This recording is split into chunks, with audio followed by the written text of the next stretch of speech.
ఈ సింహరాశి జాతకులకు ఈ వారము ఇంటెలెక్చువల్ ఎబిలిటీస్ అనేవి కొంచెం తగ్గుతాయి. ఆలోచన విధానంలో ఆ షార్ప్‌నెస్ అనేది తగ్గుతుంది.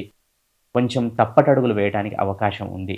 అంటే దూకుడుగా నిర్ణయాలు తీసుకోవడమే అనుకోండి, లేదా ఆలోచించాల్సిన విధంగా ఆలోచించకుండా వేరే విధంగా ఆలోచించటమే అనుకోండి. ఈ విధంగా చూసుకున్న కొంచెం ఇంటెలెక్చువల్ ఎబిలిటీస్ అనేవి కొంచెం తగ్గుతాయి. కాబట్టి జాగ్రత్తగా ఉండండి. ఏ పని చేసినా అనుభవజ్ఞుల సలహా తీసుకొని చేయండి. ఒకటికి 2 సార్లు ఆలోచించి చేయండి. తప్పటడుగులు వేయకండి. వృత్తి, ఉద్యోగ వ్యాపారాల్లో ఉన్నవారు కొంచెం ఒక స్టెప్ ముందుకు వేయటం సూచించటమైనది. అనుభవజ్ఞ సలహా తీసుకొని ఒకటికి 2 సార్లు ఆలోచించి ఒక అడుగు ముందుకు వేయాలి. కొంచెం ధైర్యం చేయాలి. అలాగే అప్పుల జోలికి వెళ్ళకండి. గతంలో చేసిన పొరపాట్లేమైనా ఉంటే వాటిని సర్దుకునే ప్రయత్నం చేయండి. వృత్తి, ఉద్యోగ వ్యాపారాల్లో ఉన్నవారికి ఈ వారం కొంచెం అనుకూలంగానే ఉంటుందని చెప్పవచ్చును. ధైర్యే సాహసే లక్ష్మి అని గమనించగలరు.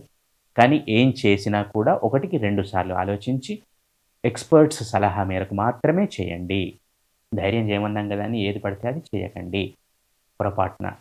అలాగే కుటుంబ సభ్యుల మధ్య అన్యోన్యత కొంచెం లోపించే అవకాశం కనబడుతుంది. కొంచెం దేవాలయ సందర్శనం, నిత్యము దేవాలయ సందర్శనము, దైవారాధన చేయటం ద్వారా కొంచెం ప్రశాంతతను పొందుతారని చెప్పవచ్చును. అలాగే అనుకున్న పనులు ముందుకు వెళ్ళటానికి హనుమంతుడి ప్రార్థన ప్రతి నిత్యము హనుమంతుడి ఆరాధన చేయటం ద్వారా సత్ఫలితాలను పొందుతారు. సుందరకాండ పారాయణే అనుకోండి, రామాయణమే చదవటమే అనుకోండి, లేదా హనుమాన్ చాలీసా చదవటమే అనుకోండి. ఏదైనా సరే హనుమంతుడికి హనుమంతుడి ఆరాధన, హనుమంతుడికి నచ్చే విషయాలను చేయటం ద్వారా సత్ఫలితాలను పొందుతారు. విద్యార్థులు కొంచెం ఫోకస్డ్‌గా ఉంటారని చెప్పవచ్చును. మొత్తంగా చూసుకుంటే ఈ వారంలో సింహరాశి వారు ప్రతిదీ ఆచితూచి అడుగులు వేయండి. ఆరోగ్యం పట్ల జాగ్రత్తగా ఉండండి.